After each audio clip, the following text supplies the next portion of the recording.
আজকে বেগুন দিয়ে, টমেটো দিয়ে, সিম দিয়ে, দাঁড়া দিয়ে আজকে গাঙ্গের মাছ রান্না করবো। পুঁটি মাছ, খলছে মাছ, টাকি মাছ। আগেকার মায় খালারা সরসরি রান্না ঝুরি করে কাটতো, আমি ঝুরি করে কাটবো না, আমরা এই যে ফালটা ফালটা করে কাটবো।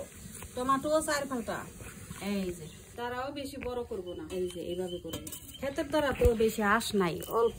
পেঁয়াজ মরিচ কাইটে দিয়ে দিলাম, কাঁচামরিচ দিয়ে দিলাম,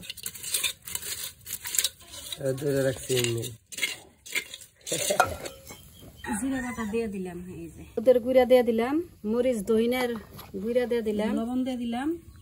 তেলটা একটু বেশি দিতে হয়, মাখাই না তরকারি, ভালো করে মাখাই নিতে আসি। কিভাবে নিয়ে গেলো মাছটা?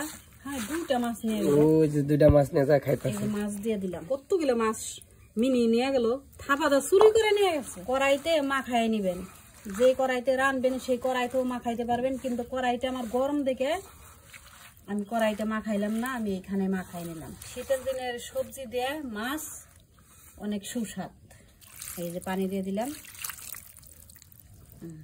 এভাবে মাখায় নিবেন। আপনারা পাতিলাও এইভাবে মাইখে রান্না করতে পারবেন এবং কড়াইতেও রান্না করতে পারবেন। আরো মাইটা হাড়ি পাতিল যাদের থাকে বা আরো কিছু হাড়ি পাতিল থাকলে সেখানেও মাখায় রান্না করতে পারবেন।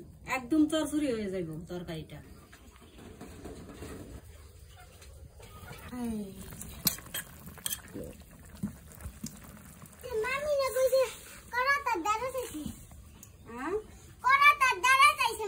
করাত আর দ্বারা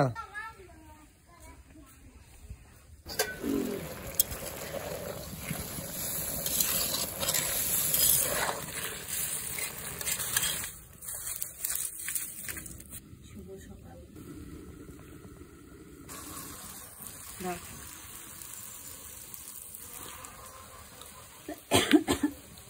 ও লবণ আছে, কি হয়েছে? আগুন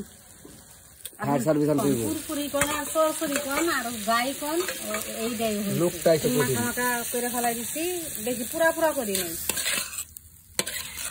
সিম গাছ হয়েছে, খাই। আজকে তরকারি রান্না করলাম মিলাই না মাছ দিয়ে, সব সবজি দিয়ে চচ্চড়ি। আল্লাহ হাফেজ। সবাই ভিডিওটা সুন্দর মতো দেখে গঠনমূলক কমেন্ট করবেন।